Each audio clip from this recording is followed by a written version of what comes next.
Bonjour à tous, c'est Peter Parker, Benjamin, votre hôte sur Manasoup, votre chaîne YouTube dédiée à Magic the Gathering et plus particulièrement au format Commander.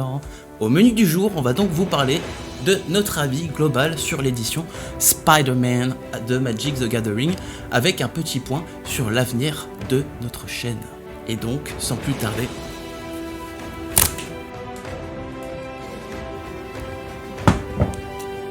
allez, on passe à l'intro.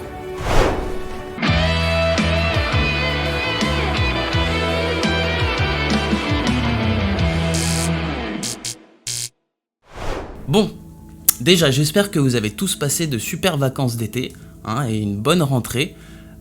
J'espère qu'on vous a manqué aussi, vous c'est le cas en tout cas, vos petits commentaires etc. Non mais écoutez, je vous parlais de l'avenir de la chaîne. Si on n'est pas très actif dernièrement sur YouTube, c'est tout simplement parce qu'en fait on a envie de nouveautés. On s'est un peu enraciné dans une routine par rapport notamment à toutes les éditions auxquelles on a le droit chaque année. Et nous, malheureusement c'est notre choix, mais on avait choisi de se coller plus ou moins aux éditions, ce qui a laissé très peu de place pour des vidéos originales, des concepts qui nous portent vraiment à cœur. Et bon, voilà, on compte un petit peu refaire une refonte de la chaîne et vous proposer des concepts qui vont rester les mêmes pour certains, d'autres qui vont disparaître, peut-être passer en format short, et par contre des nouveaux formats qui colleront plus à notre identité. Il faut savoir que moi c'est très important le prix des cartes en général, c'est pas pour rien, je pense que la vidéo c'est celle qui a le plus marché à l'heure actuelle sur notre chaîne, c'est celle qui m'était le plus personnelle pour tout vous dire. Le prix des cartes, les avoir le moins cher possible. Moi je tiens à faire un concept qui visera à pouvoir vous faire utiliser le porte-monnaie le moins possible.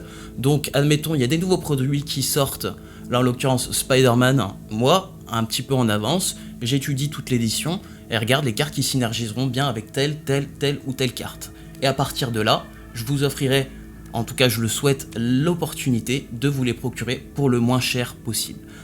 Voilà, ce serait vraiment quelque chose qui me ferait plaisir, c'est quelque chose que j'arrive à faire personnellement quand je cherche des cartes pour mes decks, et je cherche à partager mon savoir avec vous. Encore une fois, on sait que l'argent c'est important, et pourquoi pas en dépenser le moins possible pour le jeu qu'on aime tous, qu'est Magic. Autrement, la chaîne, elle vous est accessible à tous, ça on le répète pas assez, mais en fait tout ce qui est projet comme deck tech, partie filmée, ça en fait, n'hésitez pas, on est là, on est à Lyon, donc c'est peut-être pas accessible à tout le monde géographiquement parlant, mais si vous êtes de passage, si vous êtes du coin ou etc., on est là pour vous, on est là, on vous accueille à bras grands ouverts pour faire une partie filmée. Pourquoi nous regarder toujours à travers un écran et pas être derrière l'écran justement, si vous êtes à l'aise avec ça. Et une deck tech, c'est pour avoir un petit peu tout le monde qui fait sa deck tech à sa propre manière, et je trouve ça super intéressant au final. Bon, voilà, ça c'était le point important aussi de cette mini intro. On va passer au vif du sujet. Revenons à Spider-Man. Spider-Man, pour faire un petit condensé de l'édition. Moi, quand j'ai regardé l'édition spoilée entièrement, ça m'a vraiment renvoyé vers Assassin's Creed. Donc vous pouvez vous dire, oula, il va dire quelque chose de négatif. Non, pas forcément. Pourquoi ? Parce qu'on a en gros des types de créatures, en l'occurrence assassins pour Assassin's Creed, qui sont prédominants dans cette édition, à savoir on a les héros, les vilains, et bien évidemment les araignées. Moi donc je fais la comparaison, notamment avec le Spider-Man cosmique, qui pour moi est le Ezio Auditore da Firenze de Spider-Man, étant donné qu'il a accès aux 5 couleurs, et c'est surtout ce commandant qui va être le plus viable pour être monté en se basant uniquement ou presque sur l'édition Spider-Man, sans avoir besoin de piocher à droite et à gauche. Donc voilà mon argumentation pour comparer avec Assassin's Creed. Ensuite, comme je vous disais, on a beaucoup de cartes qui sont synergiques avec les vilains, mais pas trop avec les héros, même si on a eu quand même l'apparition des tokens héros dans Final Fantasy. Ça aura peut-être une incidence pour plus tard, même si je crois que c'était généré généralement par des équipements, à voir. Mais voilà, on a aussi beaucoup donc d'araignées, et heureusement c'est quand même l'objet du set. Bon, pour ce qui est des nouvelles mécaniques, on en a deux qui sont pour le coup pas mal, enfin une qui est pas mal, l'autre qui est vraiment pétée. La première serait lanceur de toile. Donc vous pouvez voir quelques petits exemples de cartes. C'est intéressant, mais ça le serait encore plus si on n'avait pas que des légendaires qui bénéficient de cette capacité. Je pense par exemple, moi, mon deck Zinnia, ça me ferait plaisir de pouvoir payer la progéniture sur un lanceur de toile. Il y a un Spider-Man, je crois, ou Arachné qui coûte que 1 blanc en lanceur de toile. Pouvoir la doubler, bien sûr, si on n'a pas la règle des légendes et tout. Mais voilà, le mieux serait que ce soit pas des légendaires. Bon, ça c'est mon avis sur la mécanique. Elle est super intéressante, ça peut faire office de protection. C'est pas à vitesse rituelle, donc vous pouvez renvoyer une créature engagée pour du coup pouvoir payer vos sorts par leur coup de lanceur de toile. Ça peut faire encore une fois office de protection. Et si jamais vous avez une créature à ETB avec de la value, ça peut vous permettre de la rejouer après. Moi je trouve qu'il y a du potentiel, encore une fois, ça pourrait être mieux, mais il y a bien d'autres éditions Marvel, peut-être que ça aura plus de sens à partir de ce moment-là. Sinon, on a la capacité désordre. Alors là, c'est une capacité que je trouve vraiment très sympa et très cheatée. Elle est restreinte au deck défausse pour le coup, ou auto-défausse, enfin surtout auto-défausse, mais dans cette petite niche, la capacité est vraiment, vraiment très forte. Bon, ben bien sûr, moi je pense à Norman Osborn, on en reparlera plus tard, mais du potentiel, quoique pas beaucoup de matière en ce qui concerne la capacité pour monter un deck vraiment centré autour de ça. Plus des pièces complémentaires de deck défausse déjà existants. Et pour faire une petite comparaison à Final Fantasy, on a une édition avec beaucoup de créatures légendaires. On a quand même 93 cartes sur 224 qui sont des créatures légendaires, et je pense qu'on n'a pas forcément assez de matière pour tous les builder de manière optimale. Ceci dit, on a quelques commandants qui peuvent le faire sans trop de problèmes, comme, vous pouvez même piocher, vous débrouiller pour avoir aucune carte de Spider-Man, et le deck sera complètement viable, je pense notamment à l'anti-Venom, ou comme je vous disais, Norman Osborn. Bon, maintenant, passons aux commandants qui nous ont vraiment tapé dans l'œil. Pour le coup, moi je commencerai, j'arrête pas d'en parler, c'est Norman Osborn, qui met du coup parfaitement la capacité des ordres en action. Pour le coup, côté très intéressant, en mono bleu, il peut pas être bloqué, il connive, donc il y a déjà un effet de défausse de lui-même. Vous êtes sûr que du moment que vous défaussez d'un non-terrain, vous allez mettre le marqueur, et il va vous permettre donc de vous défausser vous-même. Mais c'est vraiment quand il se transforme en bouffon vert que la carte devient débile. Tous les sorts que vous lancez depuis votre cimetière, ils coûtent 2 de moins, donc ça peut vraiment aider le deck à être très virulent. Et à côté de ça, tous les sorts que vous avez dans votre cimetière ont le désordre. Donc à savoir, si vous en êtes défaussé ce tour-ci, vous pouvez les jouer depuis votre cimetière, et donc pour 2 mana incolore de moins. Bon, on aura une deck tech prévue sur Norman parce que c'est un deck de cœur, c'est vraiment le commandant qui m'a parlé le plus et de loin dans l'édition, et ce sera donc à venir plus tard pour les gens qui seront patients. Ensuite, on va passer très brièvement, je vous dis juste mon avis personnel pour les meilleurs commandants de l'édition. En fait, ça va être surtout la plupart des personnages qui se transforment en leur version super-héros. Je trouve qu'ils sont pour la plupart très intéressants. J'ai juste exclu Miles Morales, qui est pas nul, mais c'est le moins intéressant selon moi. Peter Parker, l'incroyable Spider-Man, ça va être un deck qui va être focus sur les légendes. Vous pouvez jouer du gros ton comme Avacyn, ou je sais pas, des cartes vraiment qui coûtent assez cher, et vous pouvez vous débrouiller pour les jouer seulement pour Bant. Voilà, pour 3 mana seulement. Et c'est un peu intéressant. C'est carrément intéressant, on va pas se mentir. Quoique Bant, c'est peut-être pas la meilleure combinaison de couleurs, mais on a quand même un commandant avec beaucoup de potentiel, et il coûte pas trop cher à transformer, tout comme Norman Osborn. Après, on a Eddie Brock qui se transforme en Venom Protecteur Mortel, qui est vachement cool aussi. Petite réanimation de créatures de CCM 1. Bon, à part des mana d'orc ou pas grand chose d'autre en vérité dans ces couleurs-là. Je vois pas trop ce qui va être intéressant à réanimer. Il faut peut-être penser à des trucs qui peuvent se sacrifier eux-mêmes pour faire un effet, et derrière du coup la réanimer avec notre Eddie Brock. Mais c'est vraiment côté Venom qui va briller, même si ça coûte un peu cher pour le transformer. Vous allez piocher tout un tas de cartes avec ce Venom, et derrière ça, sur le sacrifice de créatures, et derrière ça, vous allez aussi pouvoir cracher votre main, et ce gratuitement, carte par carte. Mon sens de l'araignée ne m'a pas prévenu que la boîte allait tomber. Mince, qu'est-ce qui se passe? C'est pas grave. Ok. Gwen Stacy aussi qui se transforme en Ghost Spider. Très bon commandant sur les couleurs, donc Jeskai pour le thème exil. En tout cas, exil de nos propres cartes. On reviendra un petit peu de toute façon sur les cartes qui sont bien pour les différents commandants que nous présente cette édition.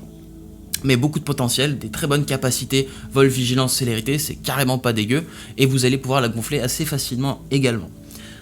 Puis pour finir, je vous parlais du Spider-Man cosmique, c'est vraiment parce qu'il donne accès aux 5 couleurs, et que là ça va être concrètement un tribal araignée. Vous allez faire rentrer tout ce que vous pouvez de l'édition Spider-Man, avec quelques aussi cartes hors édition qui pourront s'avérer sympas.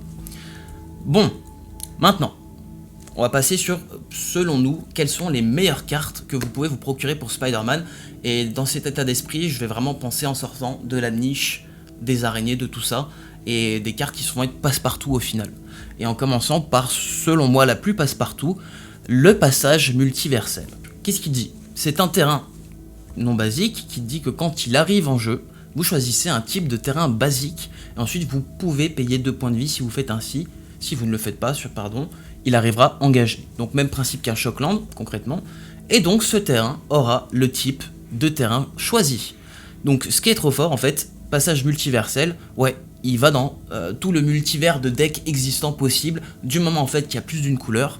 Bien sûr, plus il y aura de couleurs, plus la carte sera justifiée, mais vous avez là un terrain qui n'a beau ne pas être fetchable, il a la capacité déjà d'arriver dégagé. Et honnêtement, même si vous produira qu'une couleur, il aura le type de terrain basique, ce qui peut avoir ses avantages au final quand même.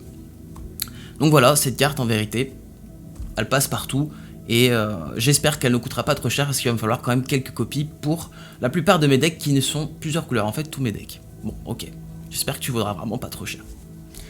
Ensuite, l'appareil photo de Peter Parker, cet artefact pour un incolore seulement qui arrive avec 3 marqueurs fines dessus.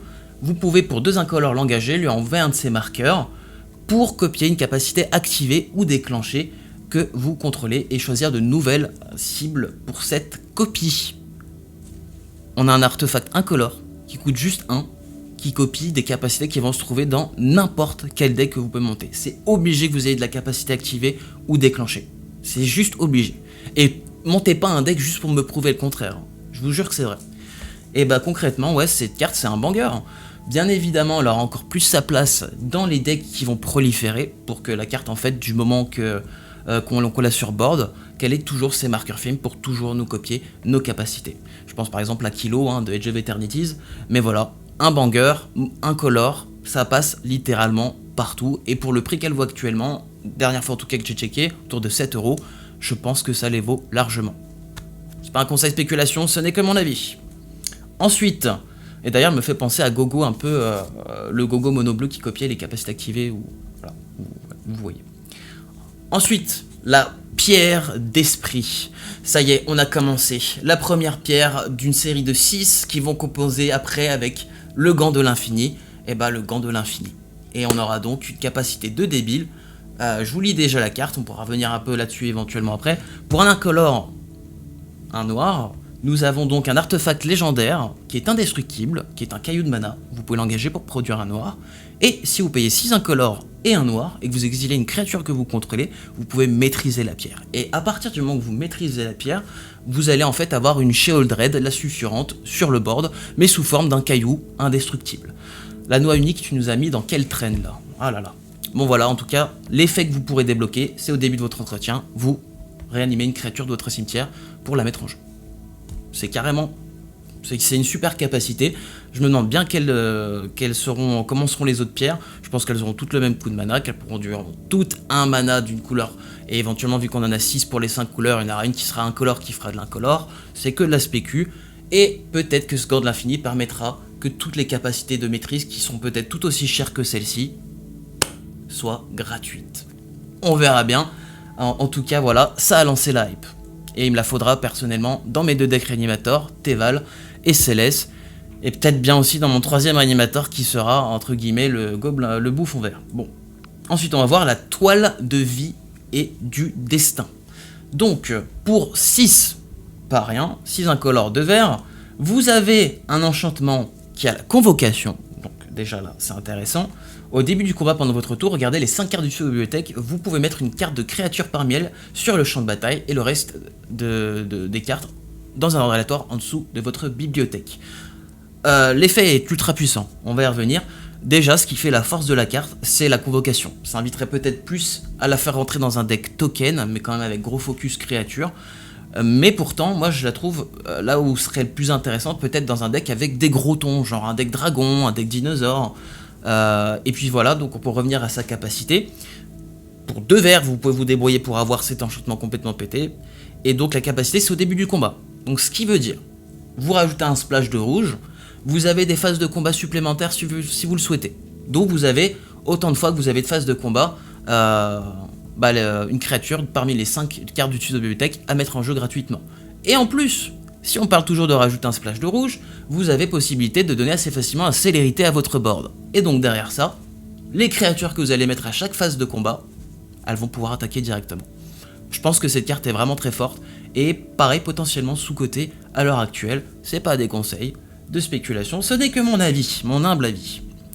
En tout cas, passons maintenant à notre dernière carte de la liste, c'est le syndrome de l'imposteur. Donc le syndrome de l'imposteur, qu'est-ce qu'il dit? Pour 4 incolores de bleu, on est encore sur un enchantement assez cher en CCM. À chaque fois qu'une créature non token que vous contrôlez inflige des dégâts de combat à un adversaire, vous créez un token qui est une copie de cette créature, excepté qu'elle n'est pas légendaire. Donc je vous disais, le CCM il est assez haut, mais honnêtement, pour l'effet que ça fait, il y a peut-être bien moyen que ça vaille le coup.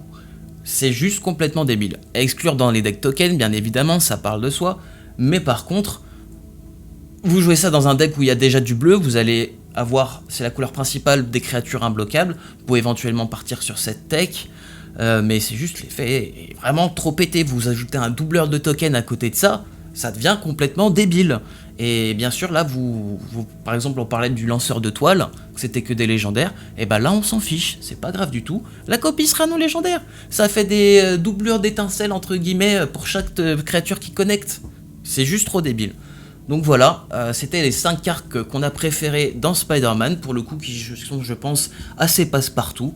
Et maintenant on va passer à mes pics perso pour l'édition Spider-Man. Donc je vous ai dit, la pierre de l'âme, elle rentre dans mes 2 decks réanimateurs pour sûr. Bouffon vert, c'est pas vraiment un deck réanimateur dans le sens exact du terme, à voir donc, mais donc, dans Céleste, je rajouterai aussi Mister Négative. Mister Négative, il a une ETB complètement dingue. Si vous tradez quelques petits points de vie, vous allez piocher beaucoup de cartes suivant la différence de points de vie que vous avez échangé avec un adversaire. Et surtout, c'est une ETB. Lui-même, il a la vigilance lien de vie déjà, ok. Et il a une ETB, donc c'est-à-dire que dans Céleste, je le sacrifie et je refais son ETB, peut-être même plusieurs fois dans le même tour. Puis de toute façon, en tant que commandant, je pense qu'il est moyen viable. Orzhov, 7 mana, ok, il a un effet super cool, mais je pense plus une carte de 99, selon mon humble avis. Ensuite, pour Servant d'âme, que je suis pas encore sûr de garder, mais si jamais c'est le cas, je ferai rentrer Spider-Man Peter Parker, qui met un marqueur +1/+1 et donne indestructible à une créature qu'on contrôle chaque fois qu'on gagne des points de vie, sachant que voilà, Servant d'âme fait gagner des points de vie dès que je sacrifie une créature, ça peut être pas mal. Et sinon, le spectaculaire Spider-Man, il a un effet super intéressant, il a le flash, et surtout je peux le sacrifier pour donner Hexproof et indestructible à mon board, ce qui va dans la tech, encore une fois, un peu aristocrate, carrément aristocrate de Servant d'âme. Et pour finir, pour Madame Bourdefleur, j'ai trouvé une carte qui pourrait être intéressante, c'est le Sens d'araignée. Ça me permet d'avoir un contre potentiellement à un seul mana bleu, et sachant que je fais piocher max cartes à mes adversaires, c'est quand même cool d'avoir à vitesse éphémère des petites réponses si jamais ça part un peu trop en sucette avec eux. Bon, je vous parlais ensuite des cartes qui allaient potentiellement monter par rapport à Spider-Man, je suis désolé, ça arrive un petit peu tard. Mais en tout cas, croyez-moi que pour les prochaines éditions, on sera plus au qui-vive et plus réactif. Donc pour Norman Osborn, qui se transforme en bouffon vert, je vous conseille de prendre Réglage, si c'est encore temps. Un petit enchantement sympa pour 2 incolores, un bleu, qui dit que vous le renvoyez dans votre main, et vous allez pouvoir piocher 3 cartes et vous défausser de 4 cartes. Ce qui est super intéressant, c'est qu'il coûte 2 incolores et un bleu, donc vous débrouillez pour vous en défausser, une fois que le bouffon vert est sur table. Vous le jouez pour un seul bleu depuis votre cimetière. Vous avez juste à le renvoyer en main pour 0 mana. Il est déjà en main, ce qui veut dire que parmi les 4 cartes dont vous allez vous défausser, il peut être lui-même une de ces cartes, et vous pouvez le rejouer pour un bleu, etc., etc., et le faire autant de fois que vous avez de bleus possibles. C'est à mon sens la meilleure carte potentielle à rajouter dans le pack. Et sinon, bien évidemment, l'Avare aux ossements, ou encore le Blaireosaur Revêche, qui ont tous les deux des effets lorsque vous vous défaussez d'un certain type de carte, allant à vous faire du mana, de la présence sur le board, et même de la pioche, voire même de la gestion. Et tout ce qui va être les wheels, hein, donc comme la roue du destin, bon, pas celle-là en particulier, on comprend, mais par exemple, boucle temporelle déclinante, avec son effet de pouvoir être rejoué depuis le cimetière avec le pistage. si jamais vous avez pas moyen de la jouer le tour où vous en êtes défaussé avec bouffon vert sur table, c'est une super carte. Ou encore à valeur de pensée, je vais m'arrêter là, je vais pas vous dire toute la deck tech, ça ce sera pour plus tard. Pour tout ce qui est par exemple Cosmic Spider-Man. Bah écoutez, comme je vous ai dit, c'est lui le deck par excellence qui va piocher le plus dans l'édition elle-même pour se monter. Et par contre, que je vous parlais de petites cartes complémentaires sympas, Arachné, fille d'Ungoliant, du Seigneur des Anneaux par exemple, va quand même donner Parade 2 et Contact Mortel à nos araignées. Elle-même en bénéficiant, mais c'est des capacités que n'octroie pas Cosmic Spider-Man. Déjà qu'il en octroie pas mal, 5 si je dis pas de bêtises, bah ça en fait toujours 2 de plus. Et puis elle a un deuxième effet qui est quand même vachement désirable également. Sinon, Malédiction d'étoiles collantes, si vous avez choisi un adversaire qui joue beaucoup de créatures et qu'il y a moyen de s'en débarrasser ou que vos adversaires s'en débarrassent, vous allez faire la masse de tokens araignées. Et au final, dans ce deck, plus vous allez avoir de tokens araignées, plus vous allez avoir d'araignées qui sont complètement pétées, qui ont 500 000 capacités délirantes, tout comme notre Spider-Man cosmique. Et puis, dernière petite inclusion pour être sympa, c'est une carte qui vaut 3 fois rien pour l'instant, mais ça pourrait peut-être changer, c'est la poupée tressaillante, qui va vous faire justement, à partir d'un certain moment, un petit nombre de tokens araignées.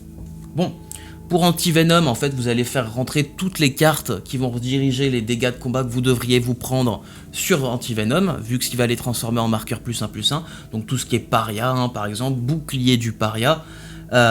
Sinon, ça peut être aussi sympa de mettre une carte comme le Masque de la Némésis, étant donné que toutes les blessures, que toutes les créatures qui peuvent bloquer la créature équipée, votre Anti-Venom, qui sera sûrement un gros ton, et ben sont obligés de la bloquer. Et à partir de là, et ben voilà, vous avez peut-être fait une mini-vrasse pour l'adversaire que vous attaquez.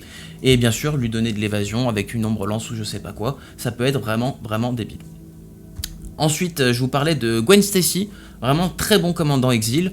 C'est possible qu'elle fasse monter donc des cartes dans cette deck, à savoir l'ensorceleur de magie sauvage, qui fait un effet de cascade par rapport aux cartes que vous jouez depuis l'exil pour la première fois dans votre tour, l'archéologue passionné pour mettre la blinde de dégâts à vos adversaires, un par un malheureusement, c'est toujours ça, le trouble fête, Urianger Augurelt aussi, de Final Fantasy, Vega le gardien, ou encore Quintorius Kand. Tout ça, c'est des cartes qui vont être peut-être amenées à augmenter, et je finirai par une carte en particulier. On a quand même 3 commandants qui sont des humains qui se retournent pour un coût plus ou moins élevé. Peter Parker, on a Venom, Eddie Brock, et on a Miles Morales. C'est 3 des humains. Donc vous faites rentrer une carte pour moi qui va monter, c'est Brume Lune, qui transforme tous vos humains à vitesse éphémère pour seulement un incolore, un vert. Je pense que c'est une auto-include dans chacun de ces packs. Vous direz peut-être que j'ai tort, ce n'est que mon humble avis. Pour vraiment finir, on est sur un thème araignée en masse, vilain et héros, donc tout ce qui est carte tribal, ça va potentiellement aussi augmenter en prix. Je vous invite à vous rapporter à notre vidéo des meilleures cartes pour votre deck tribal. Vous pourrez trouver la plupart de la matière à faire rentrer dans ces decks. En mention spéciale, la cité des 3 arbres, le trône errant et la découverte des congénères qui risque de faire aussi des sacrés trucs. Bon, pour finir sur Spider-Man, écoutez, le set, il n'est pas à la hauteur de l'espérance de pas mal de gens. Je pense que vraiment la hype était réelle, surtout après Final Fantasy qui était vraiment insane, un succès, les cartes super intéressantes, un peu passe-partout, vraiment une réussite. Et je pense voilà qu'on en attendait pas moins de Spider-Man. Je suis fan de Spider-Man, surtout de la première trilogie de Sam Raimi. Je suis pas un fan invétéré non plus du personnage, j'ai pas lu plus de comics, etc. Mais je m'attendais quand même à quelque chose qui me parle plus. Ça arrive des fois, il y a des loupés. Jove Arditis, pareil, c'était une super édition que j'ai beaucoup appréciée, qui a trop vite été éclipsée malheureusement.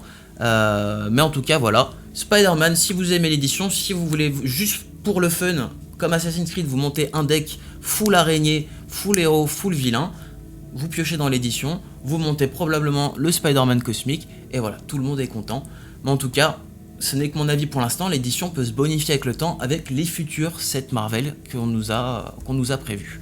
Bon, j'espère que vous avez aimé cette vidéo. Comme d'habitude, n'hésitez pas à vous abonner si c'est pas encore le cas. Sinon, il y a des pauvres petits jetons Eldrazi et Sion qui vont être sacrifiés.